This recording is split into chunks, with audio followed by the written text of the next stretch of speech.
Hello guys, welcome back to my channel. வீடியோக்குள்ளே போகிறதுக்கு முன்னாடி மறக்காமல் இந்த வீடியோக்கு ஒரு லைக்கை போட்டுருங்க. லாஸ்ட் பார்ட்டில் நம்ம சனம்க்கு ஆஹிலோட டைரி கிடைக்கும். அதை எடுத்து அவள் படித்து பார்த்துட்ருக்கா. அதில் பார்த்தா அவன் எழுதியிருக்கான். சின்ன வயசாக இருக்கும் போது அதை எழுதியிருப்பான் போல்.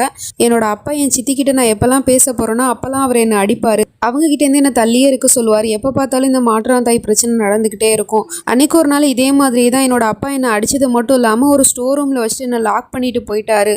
அந்த ரூம்லேயே தான் அன்றைக்கி நைட்டு ஃபுல்லாக நான் அடப்பட்டு கிடந்திருந்தேன். சாப்பாடு தண்ணி எதுவுமே எனக்கு கொடுக்கல. எனக்கு ரொம்பவே பயமாக இருந்துச்சு அந்த ரூமில்.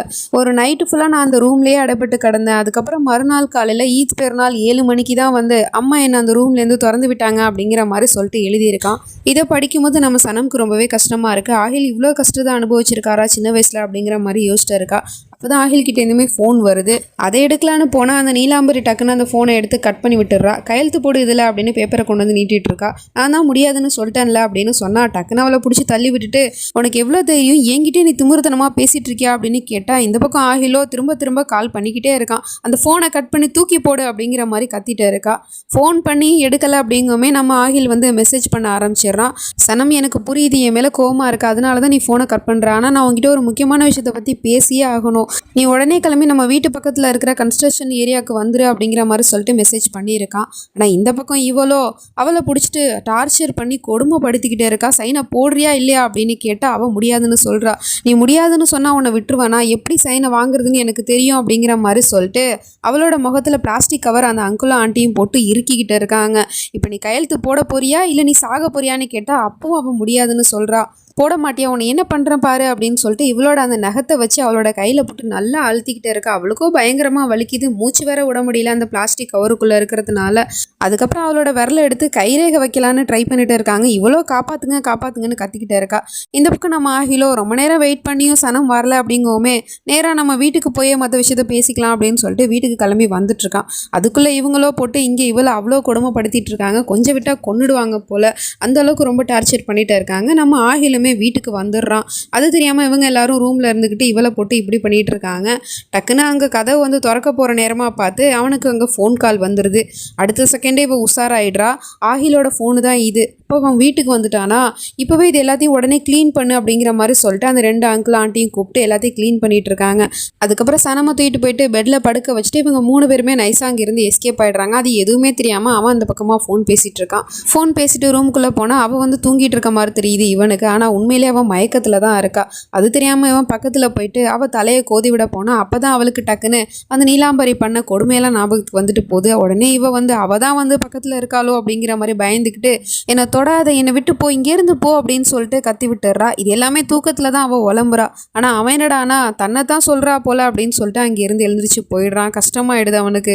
இப்போ மார்னிங் ஆகிடுச்சு. நம்ம ஹீரோயினி மயக்கம் தெளிஞ்சு எழுந்திரிச்சு பார்த்தா ஆஹில் கிட்டேருந்து அத்தனை மிஸ்கால் வந்திருக்கு.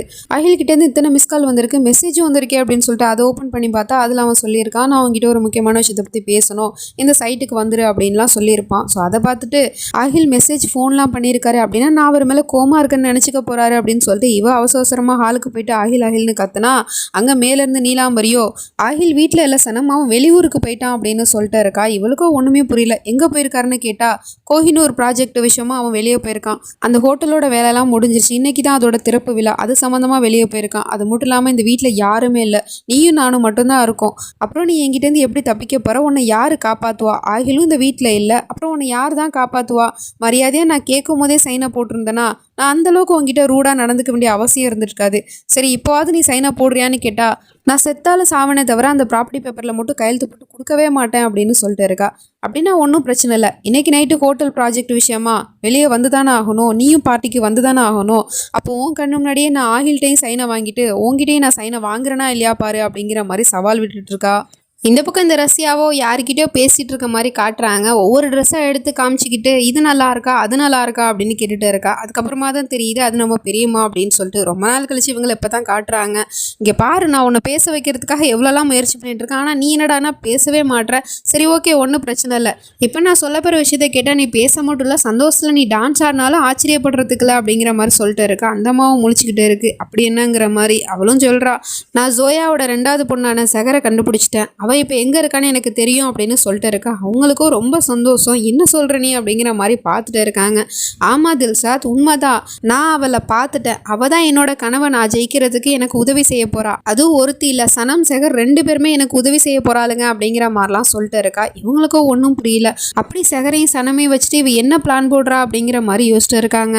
இந்த பக்கம் ஆகிலோ காருக்குள்ளே உட்காந்துட்டு சனமை பற்றியே தான் யோசிச்சுட்டு இருக்கான். அவளுக்கு என்னதான் பிரச்சனைன்னு தெரியலையே. நான் அவகிட்ட நெருங்கி போகும்போது அவள் என்ன விலகி போ சொல்கிறா. சரின்னா நான் அவளை விட்டு விலகி போனால் அவள் என்ன நெருங்கி வரணும்னு நினச்சிட்டு இருக்கா. அவள் மனசில் அப்படி என்னதான் இருக்குது அப்படின்னு சொல்லிட்டு சரி இந்த விஷயத்தை பற்றி அவகிட்டே பேசலாம் அப்படின்னு சொல்லிட்டு ஃபோன் எடுக்க போனால் பாக்கெட்லேருந்து பர்ஸ் தான் கீழே விழுகுது. அந்த பர்ஸில் வந்து நம்ம ஹீரோயினோட தாயத்து இருக்குது. அதை இவன் தானே எடுத்து வச்சிருப்பான். ஸோ அதை பார்த்ததுமே இவன் ஒரு விஷயத்த யோசிக்கிறான். என்னோட வாழ்க்கையில் எத்தனையோ பொண்ணுங்க வந்திருக்காங்க போயிருக்காங்க, ஆனால் யாருமே சனம் மாதிரி என்ன புரிஞ்சுக்கிட்டது இல்லை. சனம் என் மனசில் என்ன இருக்குங்கிறத சொல்லாமே புரிஞ்சுக்கிற ஒரு பொண்ணு. அது மட்டும் இல்லாமல் என்னோட பாஸ்ட்டை பற்றியுமே அவகிட்ட நான் சொல்லிட்டேன். அதனால அவளுக்கு எந்த பிரச்சனையுமே இல்லையே. அப்படின்னா நான் சனமை தான் சூஸ் பண்ணி ஆகணும். ஏன்னா சனம் தான் என்னோட நிகழ்காலம். அவள் கூட நான் என்னோட வாழ்க்கையை வாழ்கிறத விட்டுட்டு நான் இதுக்காக என்னோட கடந்த காலத்தை பற்றியும் எதிர்காலத்தை பற்றியும் யோசிச்சு இருக்கேன் அப்படிங்கிற மாதிரி யோசிச்சு இருக்கான். அப்போ தான் நம்ம சனமே இந்த பக்கம் ரெடி ஆகிட்டு கால் பண்ணிட்டு இருக்கா அகிலுக்கு. அவன் உடனே எடுத்துட்டான் போல. இவ உடனே அகில், நான் உங்ககிட்ட ஒரு முக்கியமான விஷயத்தை பற்றி பேசணும். நீங்கள் எதுக்காக ஃபோனே எடுக்க மாட்டீங்க?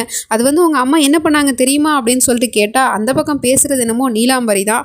ஆகிலோட ஃபோனு அவ கையில் இருக்குது. என்னம்மா சொல்ல போகிற என் பையன்கிட்ட நீ என்னை பற்றி? நான் உங்ககிட்ட பண்ணதை வந்து நீ ஆகில் கிட்ட சொல்ல போறியா? அப்படியே நீ சொன்னாலும் அவன் உன்னை நம்புவான்னு நினச்சிட்டு இருக்கியா? அவன் அவனோட வாழ்க்கையில் முழுசாக நம்புற ஆள்னா அது நான் மட்டும்தான், அவனோட அம்மா மட்டும்தான். அதனால நான் என்ன சொல்கிறேனோ அதை தான் என் பையன் கேட்பான். நீ தேவையில்லாமல் முயற்சி பண்ணுறதை விட்டுட்டு ஒழுங்காக பார்ட்டிக்கு வந்து சேரு அப்படிங்கிற மாதிரி சொல்லிட்டு ஃபோனை கட் பண்ணிடுறா. ஆகிலும் அந்த பக்கம் ஃபோனை காணும்னு தேடிட்டு இருக்கான். ஒருவேளை ஃபோனை வீட்லேயே வச்சுட்டு வந்துருப்போமோ அப்படின்னு சொல்லிட்டு யோசிச்சா பின்னாடி வந்து நீலாம்பரியும் என்னப்பா யோசிச்சுட்டு இருக்க, வந்து கார் எடு அப்படின்னு சொன்னதும் அவனும் அங்கேருந்து போயிடுறான். இந்த பக்கம் அப்படியே கட் பண்ணா தில்ஷாத்தோ எல்லாத்தையும் பற்றி யோசிச்சுட்டு இருக்காங்க. அவள் அப்படிலாம் சொன்னாலே அவளோட கனவை ஜெயிக்கிறதுக்கு என்னோட 2 பொண்ணுங்க தான் உதவி செய்ய போகிறதா சொன்னாலே, அப்படின்னா அவள் ஏதோ ஒரு தப்பான காரியத்தை தான் பண்ண போகிறா. அதுக்காக தான் என்னோட 2 பொண்ணுங்களை அவள் யூஸ் பண்ணிக்க போகிறாளா அப்படிங்கிற மாதிரி யோசிச்சுட்டு இதை கண்டிப்பாக நான் நடக்க விடக்கூடாது அப்படின்னு சொல்லிட்டு வீல் சேரில் அவங்களோட 2 கையுமே வச்சுட்டு தள்ளுறதுக்கு முயற்சி பண்ணிட்டு இருக்காங்க. அவங்களுக்கு பேரலைஸ் அட்டாக் ஆகிருக்கிறதுனால அவங்களால அது முடியல. இருந்தாலுமே வந்து சனம் கிட்ட இந்த விஷயத்தை பற்றி சொல்லியே ஆகணும் அப்படின்னு சொல்லிட்டு வேகமாக அந்த வீல் சேரை தள்ளிக்கிட்டே போயிட்டு இருக்காங்க. பார்த்தா அந்த டோரை வந்து வெளிப்பக்கமாக அவள் லாக் பண்ணிட்டு போயிட்டா போல, பூட்டிட்டு போயிட்டா. இவங்களும் அந்த கதவை உடச்சிக்கிட்டாது இங்கேருந்து வெளியே போய் ஆகணும் அப்படின்னு சொல்லிட்டு அந்த வீல் சேரை போட்டு இடின்னு இடிச்சுக்கிட்டு இருக்காங்க. அந்த சவுண்டு நம்ம சனமுக்குமே கேட்டுருது. வீட்டில் தான் யாருமே இல்லையா, அப்புறம் இந்த சத்தம் எங்கேருந்து கேட்குது அப்படின்னு சொல்லிட்டு அதை நோக்கி வந்துட்டு இருக்கா. அப்படியே கட் பண்ணால் இந்த பக்கம் நம்ம ராகத்தும் ஹயாவும் காரில் வந்துட்டு இருக்காங்க.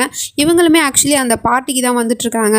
நம்ம ஆகில் புதுசாக ஒரு ஹோட்டல் ஓப்பன் பண்ண போகிறான்ல, அந்த பார்ட்டிக்கு தான் வந்துட்டுருக்காங்க. அப்போ ஹயாவும் சொல்லிட்டு இருக்கா, நான் சனமை ரொம்ப நாள் கழித்து பார்க்க போகிறேன். அவகிட்ட எப்படி நடந்ததெல்லாம் சொல்கிறதுன்னு தெரியல. ஃபைஸுக்கும் எனக்கும் டைவர்ஸ் ஆகிடுச்சு அப்படிங்கிற விஷயம் தெரிஞ்சிச்சுன்னா அவள் எப்படி ரியாக்ட் பண்ணுவானே தெரியல. அது மட்டும் இல்லாமல் நம்ம 2 பேரும் காதலிக்கிறோம், நம்ம 2 பேரும் தான் கல்யாணம் பண்ணிக்க போகிறோம். இந்த விஷயத்தெல்லாம் அவகிட்ட சொல்லி ஆகணும். எப்படி சொல்ல போகிறேன்னு தெரியல. கண்டிப்பாக அவள் புரிஞ்சுப்பா அப்படிங்கிற மாதிரி சொல்லிட்டு பேசிகிட்டு இருக்கான். சரி ஓகே சொல்லிக்கலாம் அப்படின்னு சொல்லிட்டு கார் ஓடிட்டு இருக்கும் போது திடீர்னு ஒரு இடத்துல பிரேக் டவுன் ஆகி கார் நின்றுடுது. அப்போ பார்த்தா இவனும் வந்து அதை சரி பண்ணுறதுக்காக கீழே இறங்கிட்டு போயிட்டு கிரீஸ் ஆயில் எடுத்துகிட்டு இந்த பக்கம் திரும்புகிறா. அப்போ தான் ஹயாவுமே காரை விட்டு இறங்கி வரா. அவன் மேலே அந்த கிரீஸ் ஆயில் ஊற்றிடுது. மொத்த சாரிலையுமே ஊற்றி சாரி ஃபுல்லாக இப்போது அழுக்காக போயிடுது. அதனால் என்ன பண்ணுறதுன்னு தெரியாமல் முழிச்சிட்டு இருக்கா. என்ன நீங்கள் எப்படி பண்ணிட்டீங்கன்னு கேட்டால் ஒன்றும் பிரச்சனை இல்லை, ஏதோ பக்கத்தில் அங்கே ஒரு ரெசார்ட் தெரியுதுல, அங்கே போயிட்டு நம்ம ட்ரெஸ்ஸை க்ளீன் பண்ணிக்கலாம், அதுக்குள்ளே இங்கே மெக்கானிக்கும் வந்து காரை வேலை பார்த்துருவாரு அப்படிங்கிற மாதிரி சொல்லிட்டு இருக்கான். அப்படியே கட் பண்ணால் இந்த பக்கம் ரிஹானோ காதல் தோல்வியோடு அப்படியே வண்டியில் வந்துட்டுருக்கான். ஒரு பக்கம் அம்மா தனக்கு பெரிய துரோகம் பண்ணிகிட்டு இருக்காங்க. சொத்துன்னு சொத்தை தான் பார்க்குறாங்களே தவிர பையனை கவனிக்கவும் இல்லை, அவனை பற்றி யோசிக்கவும் இல்லை. அதே சமயம் காதல் என்னடா, ஆனால் அவளுமே பணத்துக்காக தான் தாங்கிட்ட வந்திருக்கா அப்படிங்கிற உண்மையுமே அவனுக்கு தெரிஞ்சு போச்சு இல்லையா. ஸோ அது எல்லாத்தையும் நினச்சி பார்த்துட்டு இவனும் அந்த பார்ட்டிக்கு தான் வந்துட்டுருக்கான் காரில். நம்ம சனமும் அங்கே ஏதோ சத்தம் கேட்டுச்சு அப்படின்னு சொல்லிட்டு வந்துட்டுருக்கா. அது என்ன சத்தம் அப்படின்னு பார்க்கறதுக்காக பார்த்தா சனமை வந்து இவங்க பார்த்துடுறாங்க. அங்கே இருக்கிற ஓட்ட வழியாக பார்த்துட்டு சனம்னு சொல்லிட்டு கூப்பிட ட்ரை பண்ணுறாங்க. பட் அவங்களால முழுசாக பேச முடியாது இல்லையா. ஸோ அதனால அவங்களால பேச முடியல. அவளும் அங்கே பார்த்துட்டு இருக்கா. இங்கேருந்து தானே அந்த சத்தம் வந்துச்சு அப்படின்னு சொல்லிட்டு பார்த்தா அங்கே இருக்கிற ஒரு ரூமை நோக்கி அவள் போயிட்டு இருக்கா. அந்த ரூமில் தான் அவங்க இருக்கிறாங்க. அவள் அந்த ரூமை போயிட்டு ஓப்பன் பண்ணுவாளா, பெரியம்மா அங்கே இருக்கிறது தெரிஞ்சு போயிடுமா அப்படிங்கிறதுலாம் நம்ம வெயிட் பண்ணி தான் பார்க்கணும். நெக்ஸ்ட் என்ன நம்ம அடுத்த பார்ட்டில் பார்த்து தெரிஞ்சுப்போம். அது வரைக்கும் பை ஃப்ரெண்ட்ஸ்.